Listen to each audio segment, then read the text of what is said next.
Hello friends, அனைவருக்கும் வணக்கம். இந்த வீடியோவில் 10ஆம் வகுப்பு ஜாக்ரஃபியில் இருக்கிற இந்தியா அமைவிடம் நிலத்தோற்றம் மற்றும் வடிகால் அமைப்பு அப்படிங்கிற ஒரு பாடத்தை பார்க்க போகிறோம். இந்த பாடத்தில் இருக்கிற மிக மிக ஹைலைட்டான பாயிண்ட்டை பார்க்க போகிறோம். கூடுதலாக புக் பேக் கொஷினை பார்க்க போகிறோம். சுருக்கமாக தெளிவாக பார்க்க போகிறோம். முதல்ல இந்த பாடத்தில் என்ன இருக்குது அப்படின்னு பார்த்தா, இந்தியாவை பற்றி சொல்கிறாங்க. இந்தியாவின் அண்டை நாடுகள், இந்தியாவில் என்னென்ன நிலத்தோற்றம் இருக்குது, இந்தியாவுடைய தீவுகள், இதை பற்றி தான் மெயினாக பேசுகிறாங்க. இந்த பாடத்தை பொறுத்த வரைக்கும் மிக மிக முக்கியமான பாடம். இந்த பாடத்திலேருந்து வரக்கூடிய குரூப் 4ல் கண்டிப்பாக ஒரு கொஷின் வரும். கண்டிப்பாக கொஷின் வரக்கூடிய ஏரியா. அதனால் இந்த பாடத்தை டீப்பாக படிச்சிருங்க. சரி, நம்ம இப்போ கண்டென்ட்டுக்குள்ளே போகலாம். முதல்ல என்ன கொடுத்துருக்காங்கன்னா, இந்தியாவுடைய டீட்டெயில்ஸை கொடுத்துருக்காங்க. இந்தியாவின் நிலப்பரப்பு அப்படின்னு பார்த்தா 32,87,263 சதுர கிலோமீட்டர்கள். அதாவது இந்தியாவுடைய ஒட்டுமொத்த நிலப்பரப்பு எவ்வளோன்னு பார்த்தா 32,87,263 சதுர கிலோமீட்டர்கள். புவியின் நிலப்பரப்பில் இந்தியாவின் பங்கு எவ்வளோன்னு பார்த்தா 2.4%. 2.4% நிலம் இந்தியா கிட்ட தான் இருக்குது. பரப்பளவு அடிப்படையில் பார்த்தா உலகத்தின் 7வது பெரிய நாடு இந்தியா. அதுவே ஆசிய கண்டத்தில் 2வது பெரிய நாடு இந்தியா. அடுத்தது இந்தியாவுடைய அண்டை நாடுகளை கொடுத்துருக்காங்க. இந்த இடத்துல நீங்கள் ஒரு விஷயத்தை நல்லா கவனிக்கணும். இந்தியாவின் அண்டை நாடுகள் அப்படின்னா 9 நாடுகள்ங்க. அதாவது இந்தியாவை சுற்றி இருக்கிற அண்டை நாடுகள்னா 9 நாடுகள். அதுவே இந்தியாவுடன் எல்லையை பகிர்ந்து கொள்ளும் நாடுகள் அப்படின்னு பார்த்தா 7 நாடுகள்ங்க. நல்லா கவனிங்க. அண்டை நாடுனா 9, எல்லையை பகிர்ந்து கொள்ளும் நாடுகள்னா 7 நாடுகள். என்னென்ன அப்படின்னு பார்ப்போம். எல்லையை பகிர்ந்து கொள்ளும் நாடுகள் அப்படின்னு பார்த்தா இந்தாண்ட வடமேற்கு சைடில் பாகிஸ்தான், ஆப்கானிஸ்தான் 2 நாடு இருக்குது.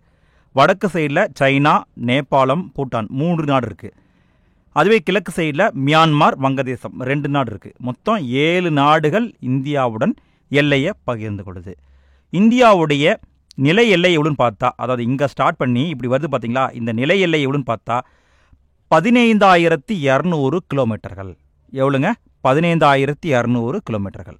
இந்த 7 நாடுகளில் எந்த நாடு இந்தியாவுடன் அதிக எல்லையை பகிர்ந்து கொள்ளுது அப்படின்னு பார்த்தா வங்கதேசம் 4,156 கிலோமீட்டர் நீளத்தை பகிர்ந்து கொள்ளுது. வங்கதேசம் எங்கே இருக்குன்னு பாருங்களேன். இங்கே இருக்குது. சுற்றியும் இந்திய மாநிலம் தான் இருக்குது. அதனால் அதிகமான எல்லையை பகிர்ந்து கொள்ளுது. குறைந்த எல்லையை பகிர்ந்து கொள்ளும் நாடு எதுன்னு பார்த்தா ஆப்கானிஸ்தான். இங்கே இருக்குது பாருங்கள். இதுதான் ஆப்கானிஸ்தான். 106 கிலோமீட்டர்களை தான் பகிர்ந்து கொள்ளுது. இது இந்தியாவுடன் எல்லையை பகிர்ந்து கொள்ளும் நாடுகளை பார்த்தாச்சு, 7 நாடுகள். அதுவே அண்டை நாடுகள்னு சொன்னால் இன்னும் 2 நாடுகள் கூடுதலாக வரும். என்னன்னு பார்த்தா இங்கே மாலத்தீவு இருக்கும், இங்கே இலங்கை இருக்கும். இந்த 2 நாடுகளையும் நம்ம சேர்த்துக்கணும். அடுத்தது இந்தியாவுடைய கடற்கரையை பற்றி சொல்லியிருக்காங்க. இந்தியாவுடைய கடற்கரை நீளம் அப்படின்னு பார்த்தா 6,100 கிலோமீட்டர்கள். அதாவது இங்கே பாருங்களேன், இந்தியா கடற்கரை இங்கேருந்து இது சுற்றி கடற்கரை தான். இதோடைய நீளம் பார்த்தா 6,100 கிலோமீட்டர்கள். அதுவே தீவு கூட்டம் இந்தாண்ட பார்த்தா லட்சத்தீவு இருக்குது, இந்தாண்ட பார்த்தா அந்தமான் நிக்கோபர் தீவு இருக்குது. இந்த தீவு கூட்டத்தையும் சேர்த்திக்கிட்டோம் அப்படின்னா 7,516.6 கிலோமீட்டர்கள். நல்லா நோட் பண்ணிக்கோங்க. வெறும் கடற்கரைனா 6,100, தீவு கூட்டத்தையும் சேர்த்துன்னா 7,516.6 கிலோமீட்டர்கள்.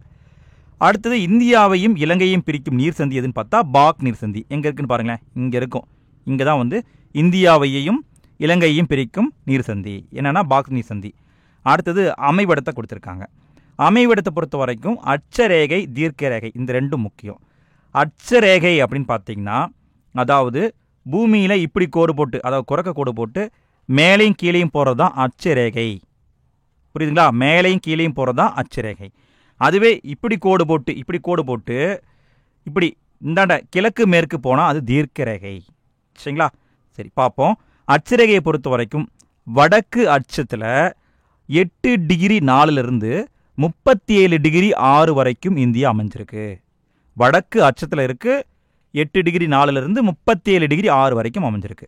அதுவே தீர்க்கம்னு எடுத்துக்கிட்டா கிழக்கு தீர்க்கத்தில் இருக்குது 68 டிகிரி 7லிருந்து 97 டிகிரி 25 வரைக்கும் இருந்திருக்கு. அடுத்தது இந்தியாவின் எல்லைகள். இந்தியாவின் எல்லைகளை பொறுத்த வரைக்கும் கடைக்கோடியை பற்றி சொல்லியிருக்காங்க. வடகோடி எங்கே இருக்குன்னா இங்கே இருக்குங்க.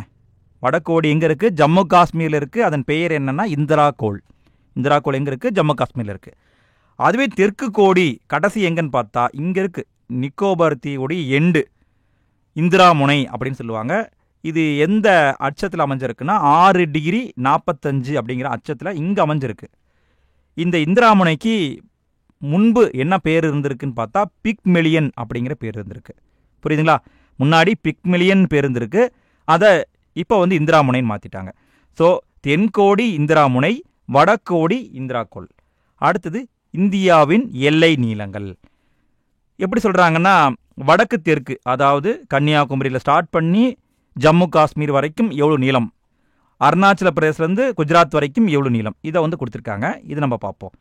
வடக்கு தெற்கா இங்கேருந்து இது வரைக்கும் நீளம்னு பார்த்தா 3214 கிலோமீட்டர்கள்.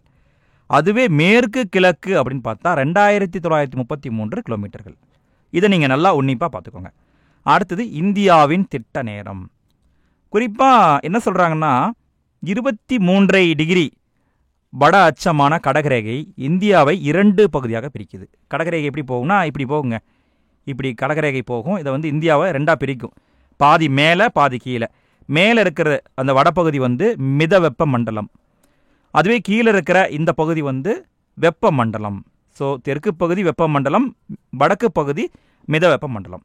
அடுத்தது குஜராத்துக்கும் அருணாச்சல பிரதேசத்துக்கும் பார்த்தோம்னா 30 தீர்க்க கோடுகள் இருக்குது அப்படின்னு சொல்கிறாங்க. இங்கே குஜராத் இருக்குது, இங்கே அருணாச்சல பிரதேசம் இருக்குது, இடையில் இப்படி போகிறதான் தீர்க்க கோடுகள். இந்த தீர்க்க கோடுகளை கால்குலேஷன் பண்ணி பார்த்தா 30 தீர்க்க கோடு இருக்குங்க.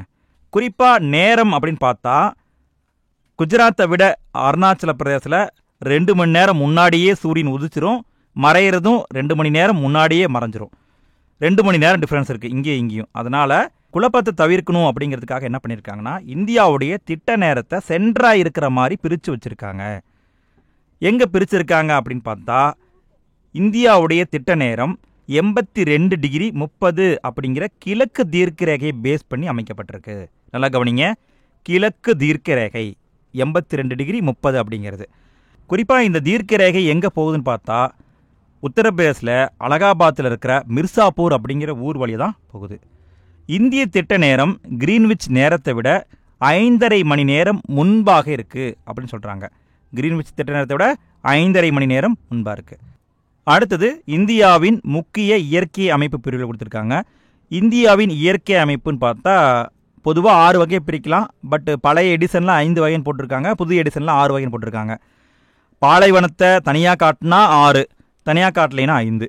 இது நமக்கு தேவையில்லை, நமக்கு தேவையானது கோர் பாயிண்ட் மட்டும்தான். இந்த 5 இயற்கை பிரிவுகள் எதுன்னு பார்த்தா, வடக்கு மலைகள், வடபெரும் சமவெளி, தீபகற்ப பீடபூமி, கடற்கரை சமவெளி, தீவுகள். அதாவது இங்கே பாருங்களேன், இது வந்து வடக்கு மலைகள், இங்கே வந்து இமயமலை இருக்குது. இங்கே பார்த்தா வடபெரும் சமவெளி, இங்கே பார்த்தா மத்திய உயர்நிலையங்கள், இந்தாண்ட பார்த்தா கடற்கரை சமவெளிகள், அடுத்து பார்த்தா தீவுகள். இப்படி 5 விதமான நிலத்தோற்றங்கள் இந்தியாவில் இருக்குது. இதை பற்றி நம்ம கொஞ்சம் டீட்டெயிலாக பார்க்க போகிறோம். முதல்ல வடக்கு மலையை பார்க்க போகிறோம். வடக்கு மலையை இமயமலை அப்படின்னு சொல்லுவாங்க. இமயமலை தாங்க வடக்கு மலை. இமயமலை எங்கேருந்து ஸ்டார்ட் ஆகுது அப்படின்னு பார்த்தா, இந்த பகுதியில் திபெத்து மற்றும் ஜம்மு காஷ்மீர் இருக்குது. இங்கேருந்து ஸ்டார்ட் ஆகி அந்தாண்ட மியான்மர் வரைக்கும் போகுதுங்க. குறிப்பாக 2500 கிலோமீட்டர் நீளத்துக்கு இந்த இமயமலை அமைந்திருக்கு. இந்த இமயமலை வந்து வில் வடிவத்தில் அமைஞ்சிருக்கு. என்ன வடிவம்னு பாருங்கள், வில் போன்ற வடிவத்தில் அமைஞ்சிருக்கு. பாருங்கள், வில் மாதிரி இப்படி இருக்குது பார்த்தீங்களா, இது மாதிரி பாருங்கள், வில் மாதிரி இருக்கும். இங்கே வந்து வச்சு அப்படியே அம்புற மாதிரி இருக்கும் பாருங்கள், வில் மாதிரி அமைஞ்சிருக்கும். குறிப்பாக இமயமலைன்னு எப்படி பேர் வந்ததுன்னு பார்த்தா, சமஸ்கிருத மொழியில் இமாலயா அப்படின்னா பனி உறைவிடம்னு அர்த்தம். ஸோ அதை பேஸ் பண்ணி தான் இமயமலை அப்படிங்கிற பேர் வந்திருக்கு. இந்த இமயமலையவே 3 அறிஞர்கள் பிரிக்கிறாங்க. என்னென்னு பார்த்தா, டிரான்ஸ் இமயமலை அல்லது மேற்கு இமயமலை, மத்திய இமயமலை, கிழக்கு இமயமலை அல்லது பூர்வாஞ்சல் அப்படின்னு 3 வகையாக பிரிக்கிறாங்க. டிரான்ஸ் இமயமலைங்கிறது இங்கே இருக்குங்க, அதாவது மேற்கு இமயமலை. அதுவே மத்திய இமயமலை அப்படிங்கிறது இங்கே இருக்குங்க. கிழக்கு இமயமலைங்கிறது இங்கே இருக்குது.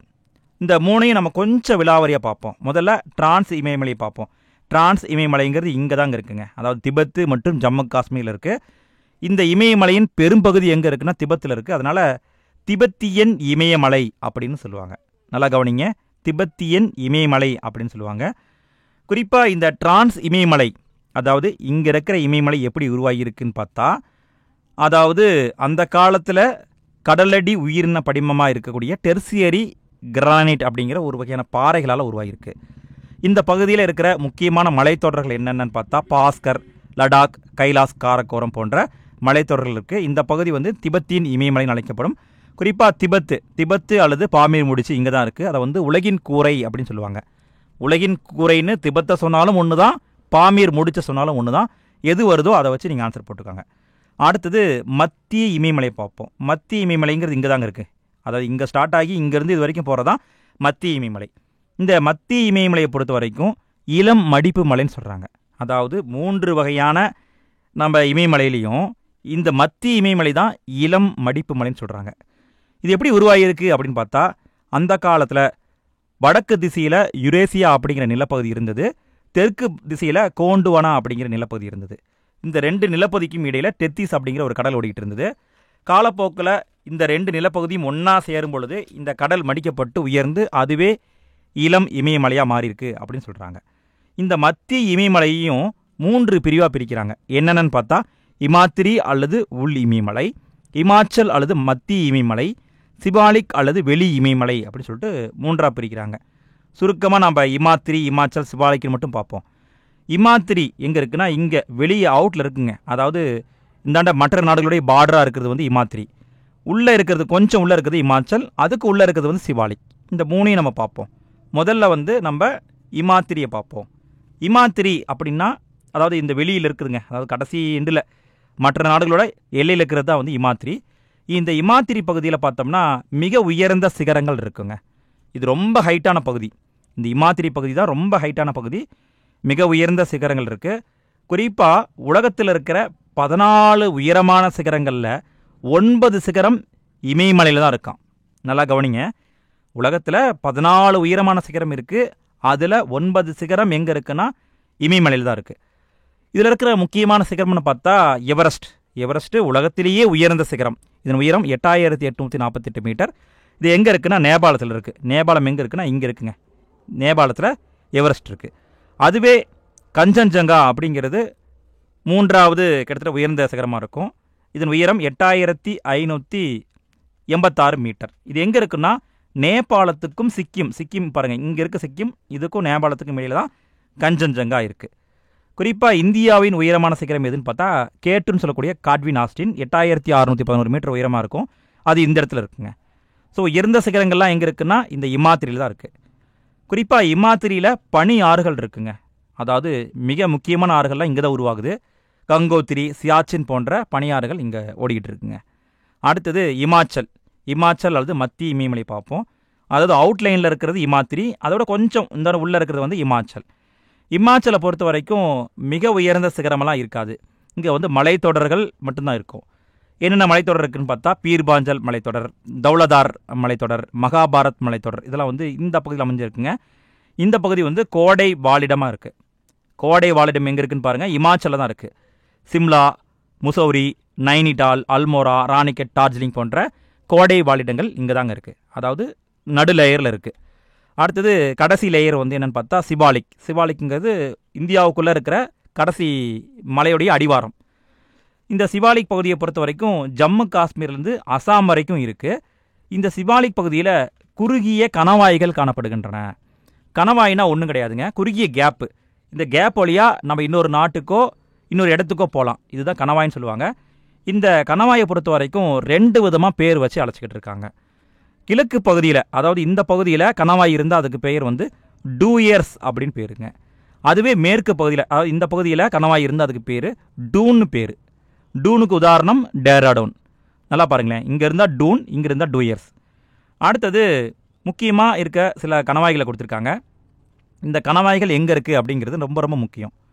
காரகோரம் கணவாய் எங்கே இருக்குன்னா ஜம்மு காஷ்மீரில் இருக்குது. இமாச்சல பிரதேசில் சொசிலா, சிப்கிலா போன்ற கணவாய்கள் இருக்குது. பொமிட்டிலா கணவாய் எங்கே இருக்குன்னா அருணாச்சல பிரதேசில் இருக்குது.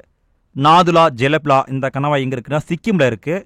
போலன் கணவாய் எங்கே இருக்குன்னா பாகிஸ்தானில் இருக்குது. கைபர் கணவாய் இது பாகிஸ்தானையும் ஆப்கானிஸ்தானையும் இணைக்கிறது. இந்த கணவாய்கள் எங்கே இருக்குது அப்படிங்கிறது ரொம்ப ரொம்ப முக்கியங்க, டீப்பாக படித்து வச்சுக்கோங்க. அடுத்தது கிழக்கு இமயமலை அல்லது பூர்வாஞ்சல் குன்றுகளை பார்ப்போம். நம்ம இது வரைக்கும் என்ன பார்த்துட்டோம், மேற்கு இமயமலை பார்த்தாச்சு, இந்த மத்திய இமயமலை பார்த்தாச்சு. இங்கே வந்து இப்போ பூர்வாஞ்சல் குன்றுகளை பார்ப்போம். இது எங்கே இருக்குன்னா இங்கே இருக்குது. அதாவது இந்தியாவுக்கும் மியான்மருக்கும் இடையில் சின்ன சின்ன குன்றுகளாக இந்த இமயமலை இருக்குங்க. குறிப்பாக இந்த இமயமலையை பூர்வாஞ்சல் குன்றுகள் அப்படின்னு சொல்லுவாங்க. வடகிழக்கு மாநிலங்களில் பரவி காணப்படுது.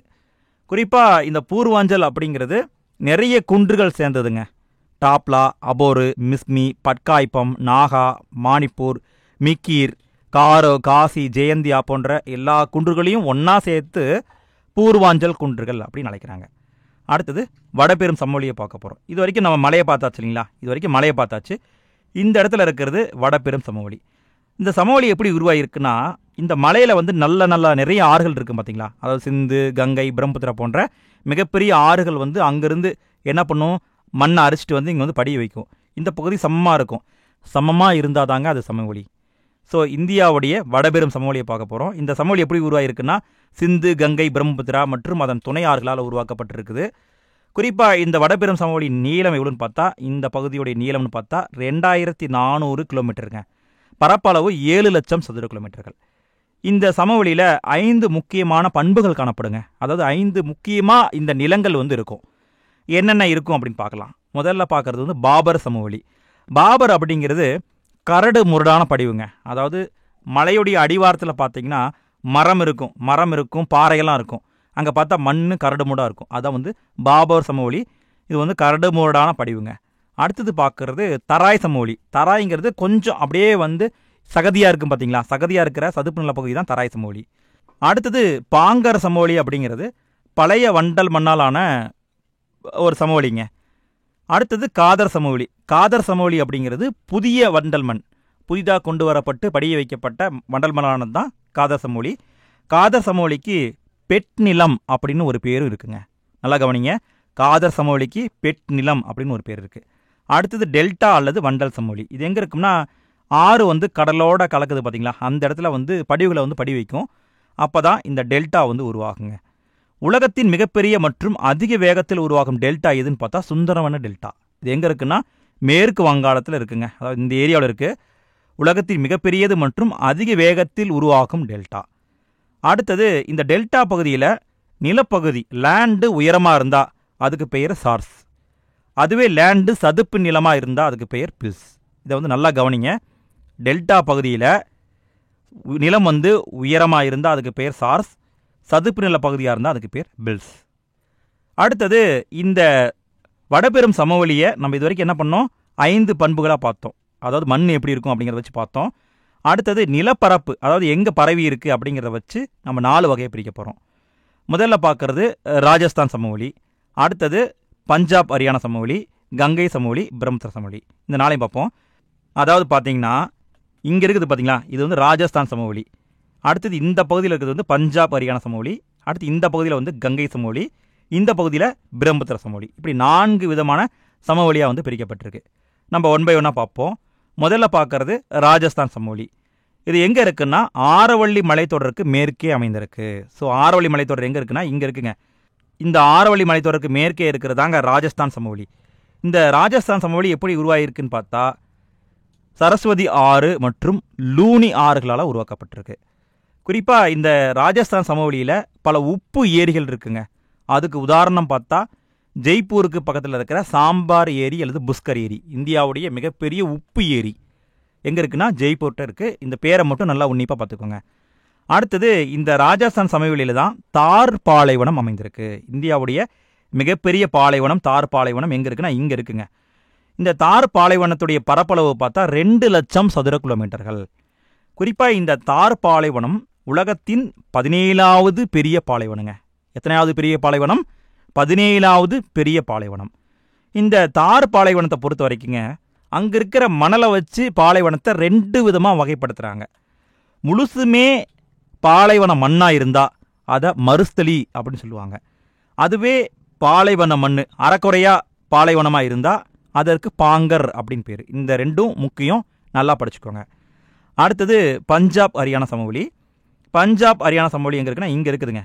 அதாவது சட்லஜ், பியாஸ், ராவி போன்ற ஆறுகளுடைய படிவுகளால் உருவாக்கப்பட்டிருக்கு. குறிப்பாக இந்த பஞ்சாப் ஹரியானா சமவெளி கங்கை யமுனை மற்றும் யமுனை சட்லஜ் இந்த பக்கம், கங்கை யமுனை இந்த பக்கம். இந்த இடத்துல வந்து நீர்பிரிகை மேடாகவும் ஆற்றடி சமவெளியாகவும் இந்த பஞ்சாப் ஹரியானா சமவெளி இருக்குது. அடுத்தது கங்கை சமவெளி. இது எங்கே இருக்குன்னா இங்கே இருக்குதுங்க. இந்தியாவின் மிகப்பெரிய சமவெளி. அடுத்தது பிரம்மபுத்திரா சமவெளி. அது எங்கே இருக்குன்னா இங்கே இருக்குது. பெரும்பகுதி அசாமில் இருக்குது. அடுத்தது தீபகற்ப பீடபூமி பார்க்க போகிறோம். தீபகற்ப பீடபூமினா இந்த பகுதியில் இருக்கிற லேண்டுங்க. அதாவது இங்கிட்டு இது சென்ட்ரலில் இருக்குது பார்த்தீங்களா, இந்த சென்ட்ரலில் இருக்கிறது தான் வந்து தீபகற்ப பீடபூமி. இதன் பரப்பளவுன்னு பார்த்தா 16 லட்சம் சதுர கிலோமீட்டர்கள். அதாவது இங்கே ஸ்டார்ட் ஆகி இங்கேருந்து இது வரைக்கும் வந்துட்டு இங்கேருந்து இது வரைக்கும் இந்த சென்ட்ரலில் இருக்கிறது உள்ளே இருக்கிற முக்கோண வடிவத்தில் இருக்கிறது தான் வந்து தீபகற்ப பீடபூமி. 16 லட்சம் சதுர கிலோமீட்டர் பரப்பளவு கொண்டதுங்க. இது நாட்டின் மொத்த பரப்பளவில் பாதி. ஏன்னா இந்தியாவின் பரப்பளவு 32,87,263 சதுர கிலோமீட்டர்கள். அதில் பாதி தான் தீபகற்ப பீடபூமி. குறிப்பாக இந்த தீபகற்ப பீடபூமியை ரெண்டாக பிரிக்கிறாங்க. எப்படி பிரிக்கிறாங்கன்னா, நர்மதை ஆற்றை வச்சு பிரிக்கிறாங்க. அதாவது நர்மதை ஆறு தீபகற்ப பீடபூமி 2 பெரும் பிரிவாக பிரிக்குது. நர்மதை ஆறு இப்படி ஓடுதுங்க. இந்த ஆற்றுக்கு வடக்கு பக்கம், அதாவது இங்கே இருக்கிறத மத்திய உயர் நிலங்கள் அப்படின்னு சொல்கிறாங்க. தென்பகுதியை தக்கான பீடபூமி அப்படின்னு சொல்கிறாங்க. இந்த ரெண்டையும் நம்ம கொஞ்சம் டீட்டெயிலாக பார்ப்போம். மத்திய உயர் நிலங்கள் இது எங்கே இருக்குன்னா, நர்மதை ஆற்றுக்கும் அந்தாண்ட மேலே இருக்கிற வடபெரும் சமவெளிக்கும் இடைப்பட்ட பகுதி தான் மத்திய உயர்நிலங்கள். இது தாங்க மத்திய உயர்நிலம். இங்கே வந்து நர்மதை ஆறு ஓடும். இதுக்கு வடக்கு இருக்கிறது மத்திய உயர்நிலம். இதில் வடமேற்கு திசையில் இங்கே என்ன இருக்குன்னு பார்த்தா ஆரவள்ளி மலைத்தொடர் இருக்குது. இந்த ஆரவள்ளி மலைத்தொடர் உலகின் மிக பழமையான மலைத்தொடர். நல்லா கவனிங்க, ஆரவள்ளி மலைத்தொடர் உலகின் மிக பழமையான மடிப்பு மலைத்தொடர். இந்த ஆரவள்ளி மலைத்தொடரில் ஒரு உயரமான சிகரம் இருக்குங்க. அது என்னன்னு பார்த்தா குருசிகார். இதன் உயரம் 1722 மீட்டர். அடுத்தது இந்த மத்திய உயர்நிலத்தை 3 பகுதியாக பிரிக்கிறாங்க. அதாவது மேற்கு பகுதி இந்த பக்கம் இருக்கிற பகுதிக்கு மாலவ பீடபூமி அப்படின்னு பேர். அதுவே வடக்கு பகுதி இந்த பகுதிக்கு பண்டல்கண்ட் அப்படின்னு பேர். அதுவே கிழக்கு பகுதி இந்த பகுதிக்கு பாகல்கண்ட் அப்படின்னு பேர். நல்லா பார்த்துக்கோங்க, இது மாலவ பீடபூமி, இது பண்டல்கண்டு, இது பாகல்கண்டு. அடுத்தது தக்கான பீடபூமி, இதை வந்து பார்க்க போகிறோம். நர்மதை ஆற்றுக்கு தெற்கே இருக்கிற முக்கோண வடிவ நிலப்பரப்பு தக்கான பீடபூமி. இதன் பரப்பளவு 7 லட்சம் சதுர கிலோமீட்டர். இந்த பகுதியில் இருக்கிறது தான் தக்கான பீடபூமிங்க. தக்கான பீடபூமியை 2 பெரும் பிரிவாக பிரிக்கிறாங்க. ஒன்று மேற்கு தொடர்ச்சி மலை, இன்னொன்று கிழக்கு தொடர்ச்சி மலை. இந்த ரெண்டையும் நம்ம கொஞ்சம் டீட்டெயிலாக பார்ப்போம். மேற்கு தொடர்ச்சி மலை இதன் வடப்பகுதியை சயாத்திரி அப்படின்னு சொல்லுவாங்க. நல்லா கவனிங்க, மேற்கு தொடர்ச்சி மலையின் வடப்பகுதியை சயாத்திரின்னு சொல்லுவாங்க. அதுவே கிழக்கு தொடர்ச்சி மலையை பூர்வாத்திரி அப்படின்னு சொல்லுவாங்க. கிழக்கு தொடர்ச்சி மலை பூர்வாத்திரி, மேற்கு தொடர்ச்சி மலை சயாத்திரி. அடுத்தது கடற்கரை சமவெளியை பார்க்க போகிறோம். கடற்கரை சமவெளினா இங்கேருந்துங்க, அதாவது இங்கேருந்து இது வந்து கடற்கரை சமவெளி. இந்தாண்ட ஓரத்தில் இருக்கிறது, இந்தாண்டல் ஓரத்தில் இருக்கிறது. ரெண்டாக நம்ம பிரிப்போம். ஒன்று கிழக்கு கடற்கரை சமவெளி, மேற்கு கடற்கரை சமவெளின்னு ரெண்டாக பிரிப்போம். முதல்ல மேற்கு கடற்கரை சமவெளியை பார்ப்போம். மேற்கு கடற்கரை சமவெளியை பொறுத்த வரைக்கும் இதையும் 3ஆக பிரிக்கிறாங்க. வடப்பகுதி, மத்திய பகுதி, தென்பகுதி. வடப்பகுதிக்கு பேர் கொங்கண கடற்கரை, மத்திய பகுதிக்கு பேர் கனரா கடற்கரை, தென்பகுதிக்கு பேர் மலபார் கடற்கரை. நல்லா பாருங்கள், இந்த வடப்பகுதி அதாவது இங்கே இருக்குது பார்த்தீங்களா, இந்த வடப்பகுதியை வந்து கொங்கண கடற்கரைன்னு சொல்லுவாங்க. மத்திய பகுதி இந்த பகுதிக்கு கனரா கடற்கரைன்னு சொல்லுவாங்க. தென்பகுதிக்கு வந்து என்ன சொல்லுவாங்கன்னா மலபார் கடற்கரைன்னு சொல்லுவாங்க. இங்கே தான் கேரளாவுடைய மிகப்பெரிய ஏரியான வேம்பநாடு ஏரி அமைஞ்சிருக்கு. அடுத்தது கிழக்கு கடற்கரை சமவெளி. கிழக்கு கடற்கரை சமவெளியை பொறுத்த வரைக்கும் இதை 2ஆக பிரிக்கிறாங்க. மகாநதிக்கும் கிருஷ்ணா நதிக்கும் இடைப்பட்ட பகுதியை வட சர்க்கார் அப்படின்னு சொல்கிறாங்க. அதாவது மகாநதி எங்கே இருக்குன்னா ஒடிசாவில் இருக்கும். அங்கேருந்து கிருஷ்ணா நதி இது வரைக்கும் இருந்தால் அதை வந்து வட சர்க்கார் சொல்கிறாங்க. கிருஷ்ணா நதியிலிருந்து தமிழ்நாட்டுடைய காவிரி ஆற்றுக்கும் இடைப்பட்ட பகுதியை சோழமண்டல கடற்கரை சொல்லுவாங்க. இந்த 2 பகுதியை நம்ம கொஞ்சம் விளக்கமாக பார்ப்போம். மகாநதிக்கும் கிருஷ்ணா நதிக்கும் இடைப்பட்ட பகுதி தான் வட சர்க்கார். இந்த பகுதியில் மகாநதி டெல்டாவிற்கு தென்மேற்கு திசையில் சிலிக்கா ஏரி அப்படிங்கிற ஏரி அமைஞ்சிருக்கு. எங்கே இருக்குன்னா இங்கே இருக்குங்க, சிலிக்கா ஏரி இங்கே இருக்குது. அந்த ஏரி தான் இந்தியாவின் மிகப்பெரிய காயல் ஏரி. இந்தியாவின் மிகப்பெரிய காயல் ஏரி அல்லது நன்னீர் ஏரின்னு சொன்னால் அது சிலிக்கா ஏரி தான். அடுத்தது கோதாவரி ஆற்றுக்கும் கிருஷ்ணா ஆற்றுக்கும் இடையே கொள்ளேரி ஏரி அப்படிங்கிறது அமைஞ்சிருக்கு. இந்த 2 ஏரிகளும் வட சர்க்காரில் அமைஞ்சிருக்கு. அடுத்தது கிருஷ்ணா நதிக்கும் காவிரி ஆற்றுக்கும் இடைப்பட்ட பகுதி தான் சோழமண்டல கடற்கரை. இந்த பகுதியில் தமிழ்நாட்டுக்கும் ஆந்திர பிரதேசக்கும் இடையே எல்லையாக பழவேற்காடு ஏரி அப்படிங்கிறது அமைஞ்சிருக்கு. அடுத்து தீவுகளை பார்க்க போகிறோம். இந்தியாவில் 2 முக்கியமான தீவு தொகுதிகள் இருக்குது. ஒன்று அந்தமான் நிக்கோபர் தீவு இங்கே இருக்குது, இன்னொன்று லட்சத்தீவு. இந்த 2ஐயும் நம்ம கொஞ்சம் டீட்டெயிலாக பார்ப்போம். முதல்ல அந்தமான் நிக்கோபர் தீவை பார்ப்போம். அந்தமான் நிக்கோபர் தீவு இது எப்படி உருவாகியிருக்கு அப்படின்னு பார்த்தா புவியுடைய உள் இயக்க விசை மற்றும் எரிமலையால் உருவானது. அதாவது இந்த அந்தமான் நிக்கோபர் தீவு எரிமலை வெடிச்சு வந்த நிலத்தால் உருவாகியிருக்கு, புவியுடைய உள் விசையால் உருவாகியிருக்கு. குறிப்பாக இந்த அந்தமான் நிக்கோபரில் மொத்த தீவுகள் எத்தனை இருக்குன்னு பார்த்தா 572 தீவுகள் இருக்குங்க. இதோடைய மொத்த பரப்பளவு 8249 சதுர கிலோமீட்டர்கள். எவ்வளோங்க? 8249 சதுர கிலோமீட்டர்கள். இதன் நிர்வாக தலைநகர் போர்ட் பிளேயர். இந்த அந்தமான் நிக்கோபரை ரெண்டாக பிரிக்கிறாங்க. வடப்பகுதி, அதாவது இந்த பகுதி அந்தமான், இந்த பகுதி நிக்கோபர். இந்த ரெண்டையும் பிரிக்கிறது எதுன்னு பார்த்தா 10 டிகிரி கால்வாய். மிக முக்கியமான பாயிண்ட்டுங்க, நோட் பண்ணிக்கோங்க. அந்தமான் நிக்கோபர் ரெண்டையும் பிரிக்கும் கால்வாய் 10 டிகிரி கால்வாய். குறிப்பாக நிக்கோபருடைய தென்கோடி முனை தான் இந்திரா முனை. முன்னாடி பார்த்தோம் இல்லையா, இந்திரா முனை. குறிப்பாக இந்தியாவில் செயல்படும் ஒரே எரிமலை என்னன்னா பாரன் தீவு எரிமலை. அது எங்கே இருக்குன்னா அந்தமானில் இருக்குது. இதை மட்டும் பார்த்துக்கோங்க. அடுத்தது லட்சத்தீவு. லட்சத்தீவு எங்கே இருக்குன்னா இங்கே இருக்குங்க. லட்சத்தீவு இங்கே இருக்குது. லட்சத்தீவின் பரப்பளவு 32 சதுர கிலோமீட்டர்கள். எவ்வளோங்க? 32 சதுர கிலோமீட்டர்கள். இந்த லட்சத்தீவின் நிர்வாக தலைநகர் எதுன்னு பார்த்தா கவரட்டி. குறிப்பாக இந்த லட்சத்தீவில் எத்தனை தீவுகள் இருக்குன்னு பார்த்தா 27 தீவு கூட்டங்கள் இருக்குங்க. அதாவது 27 தீவுகள் இருக்குது. குறிப்பாக லட்சத்தீவு எப்படி உருவாகிருக்குன்னு பார்த்தா முருகை பாறை அப்படிங்கிற ஒரு வகை பாறையால் உருவாகிருக்கு. லட்சத்தீவுங்கிற பேர் அப்பறந்து இருக்கான்னு கேட்டால் கிடையாது. அதாவது 1973 மினிக்காய் தீவு, லட்சத்தீவு, அமினித்தீவு, இந்த மாதிரி சின்ன சின்ன தீவுகள் எல்லாத்தையும் ஒன்றா சேர்த்தி ஒரே பொதுவான பெயரோட லட்சத்தீவுன்னு பேர் வச்சிட்டாங்க. எப்போ வச்சாங்கன்னா 1973 முதல் வச்சிட்டாங்க. இந்த லட்சத்தீவில் ஒரு ஸ்பெஷல் இருக்குங்க. என்னென்னு பார்த்தா மனிதர்கள் வசிக்காத ஒரு தீவு இருக்குது. அந்த தீவு பறவைகள் சரணாலயமாக இருக்குது. அது என்ன தீவுனா பிட் அப்படிங்கிற ஒரு தீவு. குறிப்பாக இந்த லட்சத்தீவையும் மாலத்தீவையும் பிரிக்கும் கால்வாய் இதுன்னு பார்த்தா 8 டிகிரி கால்வாய். இது தாங்க ஹைலைட்டான பாயிண்ட்டு. இந்த பாயிண்ட்டை உன்னிப்பாக பார்த்துக்கோங்க. லட்சத்தீவையும் மாலத்தீவையும் பிரிப்பது 8 டிகிரி கால்வாய். அடுத்தது இந்தியாவுடைய வடிகால் அமைப்பை பார்க்க போகிறோம். அதாவது இந்தியாவில் உருவாகக்கூடிய ஆறுகளை பார்க்க போகிறோம். குறிப்பாக ஆறுகளை 2 விதமாக பிரிக்கலாங்க. ஒன்று இமயமலையில் தோன்றும் ஆறுகள், இன்னொன்று தென்னிந்தியாவில் தோன்றும் ஆறுகள். இமயமலையில் தோன்றும் ஆறுகள்னால் 3 ஆறுகள்ங்க. சிந்து, கங்கை, பிரம்மபுத்திரா 3 வரும். தென்னிந்தியான நிறைய ஆறுகள் வரும். இந்த ஆறுகளை நம்ம கொஞ்சம் டீட்டெயிலாக பார்ப்போம். முதல்ல இமயமலையில் தோன்றும் ஆறுகளை பார்ப்போம். முதல் ஆறு வந்து சிந்து ஆறு. இந்த சிந்துவுடைய மொத்த நீளம் எவ்வளோன்னு பார்த்தா 2850 கிலோமீட்டருங்க. சிந்து நதி இங்கே ஆரம்பித்து இங்கேருந்து பாகிஸ்தானில் போய் பாயுதுங்க. மொத்த நீளம் 2850 கிலோமீட்டர்கள். ஆனால் இந்தியாவில் வெறும் 709 கிலோமீட்டர் நீளம் மட்டும்தான் இது உள்ளே வருது. இந்தியாவுக்குள்ளே வரும்பொழுது 709 கிலோமீட்டர் தான். இந்த சிந்து நதி எங்கே உருவாகுதுன்னு பார்த்தா இமயமலையில் திபெத்து பகுதியில் கைலாஸ் மலைத்தொடரில் வடக்கு சரிவான மானசரோவர் ஏரி அப்படின்னு ஒரு ஏரி இருக்குது. அந்த ஏரியில் தாங்க உருவாகுது. குறிப்பாக இந்த சிந்து நதிக்கு 5 துணையாறுகள் இருக்குங்க. என்னென்னு பார்த்தா ஜீலம், சீனாப், ராவி, பியாஸ், சட்லஜ் அப்படின்னு சொல்லிட்டு 5 துணையாறுகள் இருக்குது. இந்த 5 துணையாறுகளில் மிகப்பெரிய ஆறு எதுன்னு பார்த்தா சீனாப் நதி. நல்லா முக்கியமாக கவனிங்க. சிந்துவின் மிகப்பெரிய துணையாறு சீனாப். அடுத்தது கங்கை நதியை பார்க்க போகிறோம். கங்கை வந்து இந்தியாவுடைய தேசிய நதி. இது நீளம் 2525 கிலோமீட்டர்கள். கங்கை எங்கே உருவாகுதுன்னு பார்த்தா உத்தரகாண்ட் மாநிலம் உத்தரகாசி மாவட்டத்தில் கங்கோத்திரி அப்படிங்கிற ஒரு பனியாறில் உருவாகுதுங்க. கங்கை நதி உருவாகும் பொழுது அதற்கு பெயர் என்னன்னு பார்த்தா பாகிரதி அப்படின்னு பேர். கங்கை நதி உருவாகும் போது அதுக்கு பெயர் பாகிரதி. அதுவே கங்கை நதி இந்தியாவை தாண்டி வங்கதேசத்துக்குள்ளே போய் நுழையும் பொழுது அதுக்கு பெயர் பத்மா. கங்கைக்கு வங்கதேசத்தில் என்ன பேருன்னு பார்த்தா பத்மா. அடுத்தது பிரம்மபுத்திரா. பிரம்மபுத்திராவின் நீளம்னு பார்த்தா 2900 கிலோமீட்டருங்க. பிரம்மபுத்திரா இந்தியாவில் எவ்வளோ கிலோமீட்டர் பாயுதுன்னா வெறும் 900 கிலோமீட்டர் தான் உள்ளே பாயுது. மொத்த நீளம் 2900, ஆனால் இந்தியாவில் 900 கிலோமீட்டர் தான். பிரம்மபுத்திரா எங்கே உருவாகுதுன்னு பார்த்தா திபெத்தில் மானசரோவர் ஏரி அப்படிங்கிற ஏரியில் அங்கே வந்து கைலாஸ் மலைத்தொடர்னு ஒரு மலைத்தொடர் இருக்குது. அந்த மலைத்தொடரில் செம்மாயுங்டங் அப்படிங்கிற ஒரு பனியாறு இருக்குது. அந்த பனியாறில் உருவாகுதுங்க.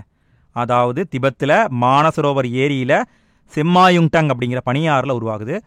திபெத்தில் உருவாகும் பொழுது இந்த பிரம்மபுத்திராவுக்கு என்ன பேருன்னு பார்த்தா சாங்போ அப்படின்னு பேர். சாங்போ அப்படின்னா தூய்மை அப்படின்னு அர்த்தம். இந்தியாவில் இதுக்கு பெயர் பிரம்மபுத்திரா. வங்கதேசத்தில் இதுக்கு பெயர் ஜமுனா. இன்னொரு பேர் இருக்குது. வங்கதேசத்தில் பிரம்மபுத்திராவும் கங்கை நதியும் ஒன்றா சேருது. 2 நதியும் ஒன்றா சேருது. ஒன்றா சேரும் பொழுது அதுக்கு பேர் வேறு. என்ன பேருனா மேக்னா அப்படின்னு பேர். இந்த பேர்களை மட்டும் நல்லா பார்த்துக்கோங்க. பிரம்மபுத்திரா இந்தியாவில் எப்படி நுழையுதுன்னு பார்த்தா அருணாச்சல பிரதேசில் திகாங் அப்படின்னு ஒரு மலை இடுக்கு இருக்குது. அந்த மலை இடுக்கு வழியாக இந்தியாவுக்குள்ளே நுழையுது. இந்த பிரம்மபுத்திராவுக்கு துணையாறுகள் என்னென்ன இருக்குது அப்படின்னு பார்த்தா தீஸ்டா, மனாஸ், பராக், சுபன்ஸ்ரீ போன்ற துணையாறுகள் இருக்குது. அடுத்தது தீபகற்ப இந்திய ஆறுகளை பார்க்க போகிறோம். இது வரைக்கும் இமயமலையில் உருவான ஆறுகளை பார்த்தோம். இப்போ தீபகற்ப இந்தியாவில் உருவாகும் ஆறுகளை பார்க்குறோம். இந்த ஆறுகளை பொதுவாக 2 வகையாக பிரிக்கிறாங்க. கிழக்கு நோக்கி பாயும் ஆறுகள், மேற்கு நோக்கி பாயும் ஆறுகள் அப்படின்னு 2ஆக பிரிக்கிறாங்க. இதை நம்ம 1 by 1 பார்ப்போம். முதல்ல கிழக்கு நோக்கி பாயும் ஆறுகளை பார்ப்போம். கிழக்கு நோக்கி பாயும் ஆறுகள் எதுன்னு பார்த்தா மகாநதி, கோதாவரி, கிருஷ்ணா, காவிரி இதெல்லாம் கிழக்கு நோக்கி பாயும் ஆறுகள். முதல்ல மகாநதி பார்ப்போம். முதல்ல மகாநதி எங்கே உருவாகுதுன்னு பார்ப்போம். மகாநதி சத்தீஸ்கர் மாநிலத்தில் ராய்ப்பூர் மாவட்டத்தில் சிகா அப்படின்னு ஒரு இடம் இருக்குது. அந்த இடத்துல உருவாகுது. இதன் நீளம் 851 கிலோமீட்டர்கள். இதன் துணையாறுகள் என்னன்னு பார்த்தா சீனாத், டெலன், சந்தூர், சித்ரலா, கெங்குட்டி, நன் இதெல்லாம் மகாநதியின் துணையாறுகள். அடுத்தது கோதாவரி. கோதாவரி தீபகற்ப இந்தியாவில் பாயும் மிக நீளமான ஆறு. மிக மிக முக்கியமான பாயிண்ட்டுங்க. கோதாவரி தீபகற்ப இந்தியாவில் பாயும் மிக நீளமான ஆறு. இதன் நீளம் 1465 கிலோமீட்டர்கள். கோதாவரி எங்கே உருவாகுது அப்படின்னு பார்த்தா மேற்கு தொடர்ச்சி மலையில் மகாராஷ்டிராவில் நாசிக் மாவட்டத்தில் உருவாகுது. கோதாவரி டெல்டா பகுதியில் தான் நன்னீர் ஏரியான கொள்ளேரி ஏரி அமைந்திருக்கு. கோதாவரியின் துணையாறுகள் எதுன்னு பார்த்தா பூர்ணா, பென்கங்கா, பிரணிதா, இந்திராவதி, தால், சலாமி இதெல்லாம் கோதாவரியின் துணையாறுகள். குறிப்பாக ராஜமுந்திரிக்கு இது எங்கே இருக்குன்னா ஆந்திராவில் இருக்குது. அந்த ராஜமுந்திரிக்கு அருகில் இந்த கோதாவரி ஆறானது 2 கிளையாக பிரியுது. கௌதமி, வசிஷ்டா அப்படின்னு 2 கிளையாக பிரியுது. அடுத்தது கிருஷ்ணா நதி. கிருஷ்ணா நதி எங்கே உருவாகுதுன்னா மகாராஷ்டிரா மாநிலம் மகாபலேஸ்வரர் அப்படிங்கிற இடத்துல உருவாகுது. தீபகற்ப ஆறுகளில் 2வது பெரிய நதி எதுன்னு பார்த்தா கிருஷ்ணா. இந்த பாயிண்டை மட்டும் நல்லா கவனிங்க. தீபகற்ப இந்தியாவில் பாயும் மிக நீளமான ஆறு கோதாவரி, 2வது நீளமான ஆறு கிருஷ்ணா. கிருஷ்ணாவின் நீளம் 1400 கிலோமீட்டர்கள். கிருஷ்ணாவின் துணையாறு எதுன்னு பார்த்தா கொய்னா, பீமா, முசி, துங்கபத்ரா, பெடவாறு. அடுத்தது காவிரி. காவிரியை தென்னிந்தியாவின் கங்கை அப்படின்னு சொல்லுவாங்க.